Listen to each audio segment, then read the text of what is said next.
है आपका और मैं हूं आपके साथ लता। बड़ी खबर आपको बता रहे जहां जो कि बाटला हाउस को लेकर सामने आ रही है। दिल्ली के कोर्ट ने आरिज खान को किया दोषी करार। जहां ये वही बाटला हाउस एनकाउंटर है जिसको तमाम लोगों ने फर्जी बताया था और बाटला हाउस पर किस तरीके से लगातार सियासत की गई थी और एनकाउंटर सही था या नहीं को लेकर तमाम तरीके के प्रश्न इस पर खड़े किए गए थे। और ये वही एनकाउंटर है जिसको लेकर सोनिया गांधी रात भर रोई थी और इसको लेकर आपको बताते चले अब दिल्ली कोर्ट ने बड़ा फैसला सुना दिया है। और जिस तरीके से इस एनकाउंटर में शहीद इंस्पेक्टर मोहन चंद्र शर्मा जो शहीद हुए थे और उनको लेकर जिस तरीके से तमाम तरीके की बयानबाजी इस पर की जा रही थी, लेकिन अब दिल्ली कोर्ट ने साफ तौर पर यह ऐलान कर दिया है कि इस बाटला हाउस एनकाउंटर में जो पुलिसकर्मी मारा गया था और जो तमाम तरीके की बातें सामने आई थी उसकी एक एक हकीकत आज दिल्ली कोर्ट में खुलकर सामने आई है। तो जिस तरीके से 2008 में हुए बाटला एनकाउंटर को लेकर राजनीति की गई थी और जिस तरीके से आतंकियों को बचाने की कोशिश लगातार की जा रही थी और कई सवाल तमाम लोगों ने इस एनकाउंटर पर लेकर दागे थे, इन सब के मुंह आज बड़ा तमाचा पड़ा है क्योंकि ये सबूत भी है आपके सामने कि बाटला हाउस एनकाउंटर हुआ था और अब आरोपी आरिज खान को दोषी भी करार दिया गया है। जहां आपको बता दें 15 मार्च को आरिज के खिलाफ सजा का ऐलान किया जाएगा। अदालत ने आरिज को आईपीसी की धारा 186, 333, 353, 302, 307, 174 ए और 34 के तहत दोषी पाया है। साफ तौर पर आपको बता दें उसे आर्म्स एक्ट की धारा 27 के तहत भी दोषी करार दिया गया है। और वहीं इसके अलावा ऑफिशियली तौर पर एडिशनल सेशन जज यानी कि संदीप यादव की कोर्ट में आरिज की पेशी आज की गई थी और जज ने साफ कहा कि 19 सितंबर 2008 को आरिज अपने साथियों के साथ बाटला हाउस में मौजूद था। इंस्पेक्टर मोहन चंद्र शर्मा और हेड कांस्टेबल बलवंत पर जानबूझकर गोलियां चलाई गई थी। आरिज खान को हत्या का दोषी माना जाता है और उसे 15 मार्च को सजा सुनवाई जाएगी। तो जिस तरीके से 13 साल पुराने बाटला हाउस एनकाउंटर में अब इंडियन मुजाहिदीन के 15 लाख के इनामी आतंकी आरिज खान उर्फ जुनैद को दिल्ली पुलिस ने साल 2018 में आपको बताते चले गिरफ्तार किया था। आरिज खान पर 13 सितंबर 2008 में हुए बाटला हाउस एनकाउंटर के अलावा दिल्ली, अहमदाबाद, यूपी और जयपुर में हुए सीरियल धमाकों में शामिल होने का आरोप था। 13 सितंबर 2008 को दिल्ली के Karol Bagh, Connaught place, India gate और ग्रेटर कैलाश में हुए सीरियल बम ब्लास्ट में 26 लोग मारे गए थे जबकि 133 लोग इसमें जख्मी हुए थे। और दिल्ली पुलिस ने उस वक्त जांच में साफ तौर पर यह पाया था कि बम ब्लास्ट को आतंकी संगठन इंडियन मुजाहिदीन ने अंजाम दिया है। वहीं आपको बताते चले कि 2008 को दिल्ली के जामिया नगर इलाके के बाटला हाउस में इंडियन मुजाहिदीन के संदिग्ध आतंकियों से दिल्ली पुलिस की मुठभेड़ हुई थी जिसमें साफ तौर पर 2 संदिग्ध आतंकवादी आतिफ अमीन और मोहम्मद साजिद पुलिस के हाथों मारे गए थे। और इस मुठभेड़ में 2 अन्य संदिग्ध सैफ मोहम्मद और आरिज खान भागने में कामयाब हो गए थे जबकि एक और आरोपी जिशान को गिरफ्तार कर लिया गया था। तो जिस तरीके से लगातार बाटला एनकाउंटर को लेकर तमाम जो उस दौरान की सरकार की अगर हम बात करें तो कैसे इन आतंकवादियों को लगातार बचाव करने का काम तमाम राजनीतिक पार्टियां कर रही थी और हमने देखा था कि कैसे तमाम मुद्दों को लेकर सियासत लगातार की जा रही थी और पुलिस को उसका काम करने नहीं दिया जा रहा था। लेकिन अब जब मोदी सरकार की सरकार है वाकई ये कहना लाजमी होगा कि मोदी है तो मुमकिन है क्योंकि अब 2021 का समय है। जब से मोदी सरकार नेतृत्व में आई है, केंद्र में आई है, उनका सिर्फ एक ही नारा था कि देश की सुरक्षा के खिलाफ किसी भी तरीके का कोई समझौता नहीं किया जाएगा। और ये उसी की बानगी है कि जो बाटला एनकाउंटर किया गया था, जो उसके आतंकी खुलेआम घूम रहे थे, उसको लेकर अब मोदी सरकार ने फिर से जांच बैठाई और बहुत ज्यादा गहनता से इस पे जांच की गई और नतीजा ये रहा कि आज वो दोषी करार साबित हो चुका है क्योंकि उसके दोषी होने को लेकर तमाम विपक्षी पार्टी उस दौरान बचाव करती आ रही थी। वो ये कहते नजर आ रहे थे कि इस मामले को जल्द से जल्द खत्म किया जाए। लेकिन अब जिस तरीके से खुलासे हुए हैं साफ तौर पर सोनिया गांधी को भी इसका जवाब देना होगा क्योंकि उस दौरान कैसे सोनिया गांधी आंसू की धारा बहा रही थी और लोग तरह तरह के सवाल उनसे अब करते हुए नजर आ रहे हैं कि क्या सोनिया गांधी आज भी रोएंगी, क्या सोनिया गांधी अब इस पर जवाब देंगी, क्या अरविंद केजरीवाल अब इस पर जवाब देंगे, क्या सलमान खुर्शीद अब इस पर जवाब देंगे कि यह बाटला एनकाउंटर, इस पर तमाम तरीके के आप सवाल खड़े कर रहे थे, आखिर अब सच कैसे साबित हो गया। तो वाकई ये बहुत शर्मनाक कदम था कांग्रेस सरकार का, क्योंकि जिस तरीके से अगर हम बात करें कांग्रेस सरकार के दौरान कितने बॉम्ब ब्लास्ट भारत में हुए हैं ये सबको पता है, और आंकड़ों में भी सामने आया है कि जब से मोदी सरकार आई है तो बॉम्ब ब्लास्ट की गिनती में थोड़ी कमी आई है, क्योंकि जिस तरीके से लगातार देश की सुरक्षा के साथ जिस सख्ती से मोदी सरकार काम कर रही है, इसी का ये नतीजा है कि अब इन आतंकियों के जिस तरीके से हौसले बुलंद थे वो पूरी तरीके से अब खत्म हो चुका है। और इसके अलावा असम में बताते चले कि उस समय क्या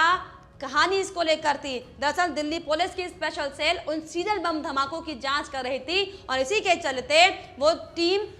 19 सितंबर 2008 को बाटला हाउस में L18 नंबर की एक इमारत की तीसरी मंजिल पर जा पहुंची, और वहीं पर पुलिस की इंडियन मुजाहिदीन के संदिग्ध आतंकवादियों से मुठभेड़ हुई थी। और इस मुठभेड़ में हमने आपको बताया कि 2 संदिग्धों की मौत हो गई थी। तो जिस तरीके से लगातार अरविंद केजरीवाल तमाम तरीके के सवाल इसको लेकर उठा रहे थे, तो कैसे जब उनसे सवाल पूछा गया कि आपने कैसे बाटला हाउस के एनकाउंटर को लेकर प्रश्न चिन्ह खड़ा किया था, तो वो भूल गए थे। लेकिन अगर आप उनके पिछले बयान देखेंगे तो आप ये जान पाएंगे कि कैसे अरविंद केजरीवाल ने अपने मुंह से ये बयान दिया था कि बाटला एनकाउंटर जो बात लगातार कही जा रही है ये कितनी सही है कितनी गलत है ये कहना अभी सही नहीं है। और इसको लेकर उन्होंने कई प्रश्न चिन्ह इस बाटला हाउस एनकाउंटर पर और दिल्ली की पुलिस पर उठाए थे, जो कि वाकई बेहद शर्मनाक था, लेकिन जिसको लेकर पीएम नरेंद्र मोदी ने भी साफ तौर पर अरविंद केजरीवाल को करारा जवाब उस वक्त दिया था। साफ तौर पर आपको बताते चले, उन्होंने कहा था कि लोग बाटला हाउस के आतंकियों के लिए रो सकते हैं,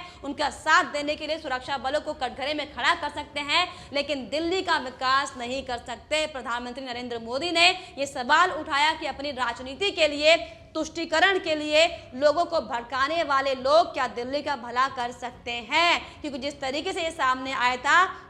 कि आरिफ खान बम बनाने का माहिर था और उसने पूरी प्लानिंग की थी, और जिस तरीके से आरिफ खान उर्फ जुनैद मूल रूप से यूपी के आजमगढ़ का रहने वाला था, और 2008 के बाद से आरिफ कभी भी आजमगढ़ वापस नहीं गया था। और आपको बताते चले कि आरिफ ने इंस्पेक्टर मोहन चंद शर्मा को गोली मारते हुए उसके बाद वो फरार हो गया था। और आरिफ बाटला हाउस एनकाउंटर के अलावा 2007 में यूपी के लखनऊ कोर्ट ब्लास्ट, फैजाबाद और वाराणसी में हुए ब्लास्ट में भी शामिल रहा है। और ऐसे कई तथ्य भी सामने आए थे कि आरिफ बम बनाने में माहिर है और उसने ही इस तरीके से घटनाओं को अंजाम दिया था। तो जिस तरीके से लगातार मोदी सरकार का ये बड़ा कदम इसे मान सकते हैं, क्योंकि जिस तरीके से एक के बाद एक जो आतंकियों का खात्मा अब देश में होता हुआ दिखाई पड़ रहा है, फिर चाहे हम कश्मीर की बात करें, फिर चाहे जो तमाम अलग अलग जो सीरियल ब्लास्ट किए गए थे उनके आरोपियों की पकड़ की बात करें, जिस तरीके से सख्ती के साथ, मुस्तैदी के साथ दिल्ली पुलिस और मोदी सरकार काम कर रही है, साफ तौर पर यह कहना लाजमी होगा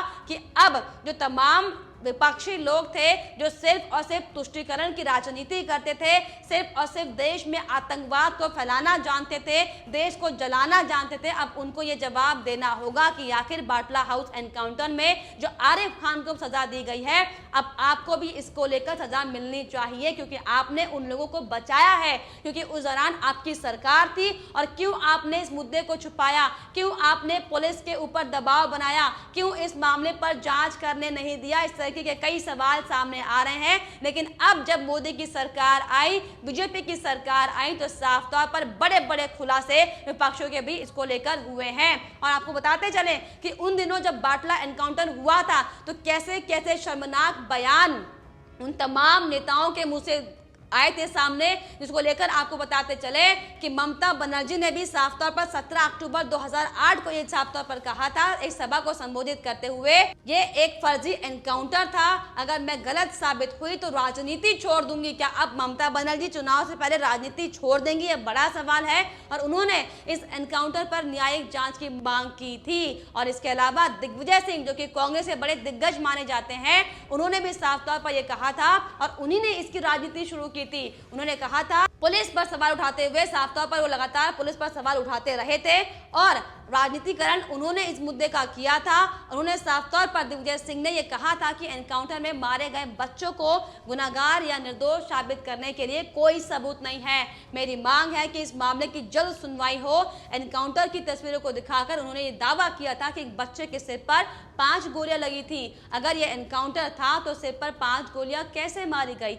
यही नहीं, इसके अलावा सलमान खुर्शीद जो कि दिग्गज माने जाते थे, उनका भी शर्मनाक बयान सामने आया था। उन्होंने आजमगढ़ में एक रैली को संबोधित करते हुए कहा था, दिल्ली के बाटला हाउस एनकाउंटर का जिक्र करते हुए उन्होंने ये कहा था कि जब उन्होंने इसकी तस्वीर सोनिया गांधी को दिखाई तब उनकी आंखों में आंसू आ गए और वो पीएम से बात करने की मांग कर रही थी। तो देखिए कैसे उस दौरान कैसे सोनिया गांधी लगातार रोती बिलखती दिखाई पड़ रही थी, क्योंकि उनके आतंकवादी मारे गए थे। लेकिन अब जब सच्चाई सामने आ गई है तो क्या अब भी वो रोएंगी? जिस तरीके से जो शहीद पुलिस का जवान हो गया था, क्या उसके लिए वो आंसू अब बहाएंगी? और इसी को लेकर अमित शाह ने भी साफ तौर पर कांग्रेस की सरकार पर, उस दौरान तत्कालीन सरकार थी, कई सवाल खड़े किए थे। उन्होंने कहा था कि बाटला हाउस मुठभेड़ हुई थी, सोनिया गांधी ने वहां पर मारे गए आतंकवादियों के लिए आंसू बहाए थे, लेकिन वो उस पुलिस अधिकारी के लिए नहीं रोई जिन्होंने इस घटना में अपनी जान गंवा दी। कांग्रेस को इसका जवाब साफ तौर पर देना चाहिए। तो वाकई बहुत शर्मनाक कदम